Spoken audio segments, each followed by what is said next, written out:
പ്രിയപ്പെട്ട ബാലസംഘം കൂട്ടുകാരെ, എല്ലാവർക്കും എൻ്റെ നമസ്കാരം. എൻ്റെ പേര് അനിമിന്ദ ബിജു.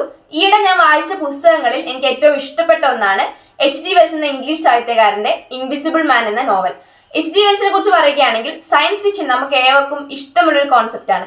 ഇപ്പൊ ഇന്റർസ്റ്റെല്ലാർ പോലുള്ള സിനിമകൾ നമ്മൾ എന്തായാലും കണ്ടിട്ടുണ്ടാവും. സയൻസ് ഫിക്ഷൻ നിർമ്മാതാക്കളിൽ ഏറ്റവും വലിയൊരു പങ്ക് വഹിക്കുന്ന ഒരാളാണ് H.G. വെൽസ് എന്ന സാഹിത്യകാരൻ. H.G. വെൽസിന്റെ ഇൻവിസിബിൾ മാനിൽ H.G. വെൽസ് വളരെയധികം ത്രില്ലിംഗ് ആയ ഒരു സ്റ്റോറിയാണ് കൊണ്ടുപോകുന്നത്. വായിച്ചിരിക്കുന്നവർക്ക് ഒരു സിനിമ കാണുന്ന പോലെ അത് വായിച്ചുകൊണ്ടിരിക്കാൻ തോന്നും. നമ്മൾ വായിച്ച് തീർന്നത് പോലും അറിയില്ല. ഇൻവിസിബിൾ മാനിൽ ഒരു സയന്റിസ്റ്റ് ഇൻവിസിബിൾ ആവാനുള്ള കഴിവ് കണ്ടുപിടിച്ച്, പക്ഷെ അത് മോശമായ കാര്യങ്ങൾക്ക് ഉപയോഗിക്കുമ്പോൾ നാട്ടുകാർ ചേർന്ന് അയാളെ തല്ലിക്കൊല്ലുന്ന ഒരു അവസ്ഥയിലേക്കാണ് എത്തുന്നത്.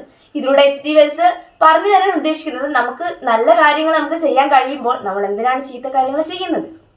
അപ്പം ഈ ഇൻവിസിബിൾ മാൻ തുടങ്ങുന്നത് തന്നെ ഒരു സയന്റിസ്റ്റ്, അയാൾ വളരെയധികം ബാൻഡേജസ് കൊണ്ട് ശരീരമൊക്കെ മൂടിയിരിക്കുന്നു. മൂക്കിന്റെ ഒരു തുമ്പ് മാത്രമാണ് ഈ കഥയിൽ കാണിക്കുന്നത്. അതുവാണെങ്കിൽ ഫേക്ക് ആണ്. പിന്നെ അയാൾ ഒരു സ്ഥലത്തേക്ക് പോകുന്നു. ജെനി ആൻഡ് ജോർജ് ഹാൾ എന്ന് പറഞ്ഞ ആൾക്കാർ നടത്തിക്കൊണ്ടു പോകുന്ന ഒരു റിസോർട്ടിലേക്ക് പോകുന്നു.